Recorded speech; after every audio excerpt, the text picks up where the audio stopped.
Hello student, welcome to your online class of English of class 3rd. Today I am going to teach you rest of the chapter The Clever Crab, page number 26, which I have left yesterday. बेटा आज मैं आप लोगों को rest of the part बचे हुए part का आज मैं आप लोगों को डिस्क्रिप्शन करने जा रही हूँ। इसको चलिए आप लोग ध्यान से सुनिए। मैंने बेटा आप लोगों को बताया ही था ना, वो क्रेन कितना चालाक था। वो सभी मछलियों को खाना चाहता था, तो इसलिए वो अपने ऊपर सभी को अपने ऊपर बैठा के उन लोगों को बहका के अपना इधर उधर ले जाता था। तो चलिए आज फिर से उसके बारे में, कल का मैं आप लोगों ने सभी लोगों ने वीडियो देखा ही होगा, अब आज ये वाला वीडियो भी आप लोग देखिए। चलिए स्टार्ट करते हैं फिर हम लोग इसको। What the crane said was the true. Then the fish decided to accept the crane offer. जो भी वो क्रेन कहा था कि मैं आप लोगों को वहां से मतलब अपने सभी लोगों को अपने पंख पे बैठा के, अपने शोल्डर पे बैठा के और उस तालाब में ले जाके छोड़ दूंगा इससे। तो ये सारा एक बूढ़ी जो मछली थी बेटा, वो भी आके इस चीज को सुनी और उसके बाद उसने इसको फाइनल किया कि ठीक है अब हम लोग यही करेंगे। तो सभी क्या, then the fish decided to accept the crane offers, और सभी मछलियां इस क्रेन के ऑफर को, जो उन्होंने उनको परिणाम दिया था बेटा कि अब मैं आप लोगों को उठा के लेके जाऊंगा, सबको उस तालाब में छोड़ के आऊंगा, तो उसको सभी लोगों ने मानने के लिए सभी मछलियां तैयार हो गई। The crane took a fish on his head and flew away, but instead of going to the pond he took it to a rocky place. He dashes the fish against one of the rocks. Still, it was dead. Then he ate it with the release. After making a good meal of it and resting for a while, then Crane returned to the pond.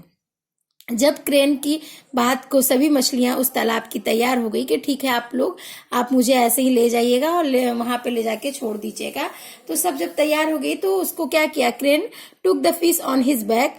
Crane क्या किया कि अपने कंधे पे उसको back में क्या किया, अपने कंधे पे उसको रख लिया। उसके बाद वो उठने लगा और वो वहां उस जो तालाब वो उसको दिखाया था बेटा, वहां ना जाके उसको एक रेगिस्तान मतलब रॉकी प्लेस, चट्टानी प्लेसों में ले जाके उस मछलियों को क्या कर देता था, गिरा देता था और डैसेस, और उन मछलियों को उसी रेगिस्तान में वो मछलियां तड़पने लगती थी। और उसके बाद कुछ देर के बाद बेटा वो क्या करती थी, रॉक में ही वो, क्योंकि बेटा वो बिना पानी के बहुत ज्यादा देर तक नहीं जी सकती थी, तो वो क्या करती थी बेटा, फिर उसके बाद उन लोग मछलियां क्या होती थी, जब मर जाती थी तो उसके बाद वो क्या करता था, क्रेन उनको खा लेता था।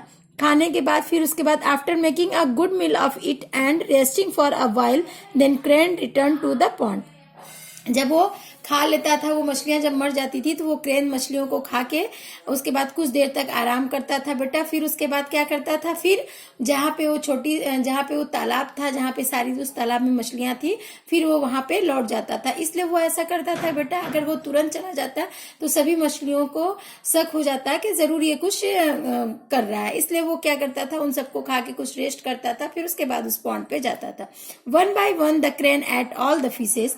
There was however a crop left. The crane decided to play the trick on the crab too. इस तरह तालाब की जितनी मछलियां थी सबको एक एक करके वो क्रेन क्या गया, अपने शोल्डर पे पीछे अपने बैक पे लेके उसके बाद उन लोगों को ले जाता था कि मैं आप लोगों को उस तालाब में ले जाके डालूंगा। और उनको क्या करता था, बीच में जो रेगिस्तान पड़ता था बेटा, चट्टान पड़ते थे, वहां पे ले जाके उनको क्या करता था, गिरा देता था। और उसके बाद जब वो मर जाती थी तो वो क्रेन क्या करता था, खा लेता था उसको। तो there was however a crab left, और सारी मछलियां जब वहां चली गई तो एक क्रॉब जो केकड़ा था बेटा वो बच गया था, तो वो उसको भी crane decided to trick on the crab too. और क्रेन क्या किया, क्रेन ने भी ये मतलब डिसाइड किया, वो ये निर्णय लिया कि जिस तरह मैं सभी मछलियों को ले गया हूं उसी तरह अब मैं इसको क्रेन को भी, क्रैब को भी ले जाऊंगा। तो फिर वो क्या कहता है क्रैब से, the crane want to the crab and said, Mr. Crab, you know I have taken all the fish of this pond to another pond bigger than this one. Do not want to go there too. वो crane जो है उससे कहता है कि क्या crab तुम आप जानते हैं मैंने इस तालाब की सभी मछलियों को एक एक करके उस बड़े से तालाब में ले जाके मैंने छोड़ दिया, क्या आप वहां नहीं जाना चाहते हैं उन लोगों के पास? तो क्रैब क्या बोलता है सुनिए, but how I will you take me there, the clever crab asked, on my back, the crane replied sweetly, that's how I carried the fish. तो वो क्रैब, जब क्रेन उससे कहता है क्यों आप वहां नहीं जाना चाहते हैं, तो क्रैब कहता है कि मैं कैसे जा सकता हूं क्योंकि मैं बहुत बड़ा हूं, मैं आपके बैक पे नहीं, मैं आपके मतलब कंधों पे बैठ के नहीं जा सकता। That's how I carried the fish. जैसे तो वो बोला कि क्यों नहीं आप जा सकते, जैसे मैं क्रेन बोलता है जैसे मैं सभी मछलियों को अपने बैक पे उनको रख के ले जाता था उसी तरह मैं आपको भी ले जाऊंगा। I am afraid I might fall down. The crab said, you must allow me to hold your neck with my claws. तो क्रैब कहता है कि मुझे डर है कि मैं आपके कंधे पर से गिर जाऊंगा। तो वो क्रेन कहता है कि नहीं आप डरिए मत, आप अपने पंजों से, जो क्रैब का जो पंजा होता है वो बोला आप अपने पंजों से मेरे गर्दन को पकड़ लीजिएगा और मैं उड़ के उस तालाब तक आपको पहुंचा दूंगा। The crane agreed. The crab sat on the crane back holding his neck tight with his claws. जब वो क्रेन जो है वो क्रैब को ये सारी चीजें बताई कि आप मेरे गर्दन को टाइटली पकड़ लीजिएगा, तो फिर वो क्या हुआ, वो क्रैब जो हो गया एग्री हो गया, तैयार हो गया। फिर उसके बाद उन्होंने क्या किया, the crab sat on the crane back. वो क्रेन जो होता है सारास जो था उसके पीछे बैठ के उसकी गर्दन को उसने अपने पंजों से तेज से पकड़ लिया। The crane flew away. He took the crab to the rocky place where he had killed and eaten the fish.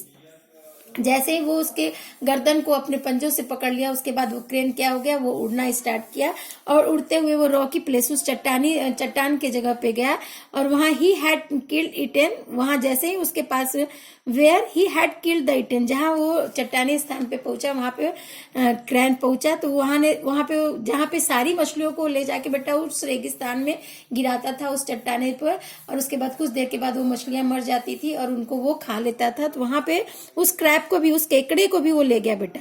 While still in the air, the crab had seen lots of bone scattered around the place. जैसे ही वो हवा में उड़ रहा था वैसे ही वो केकड़ा जो था बेटा वो बहुत चालाक था। उसको हवा में जैसे ही वो उड़ते हुआ तो उसने देखा कि उस जहाँ चट्टान थी बेटा, जहाँ पे सारी मछलियों को पटकता था, उसने देखा कि यहाँ पे बहुत सी हड्डियां गिरी हुई हैं, इधर उधर फैली हुई हैं। He was quickly to understood that the crane had killed and eaten all the fish.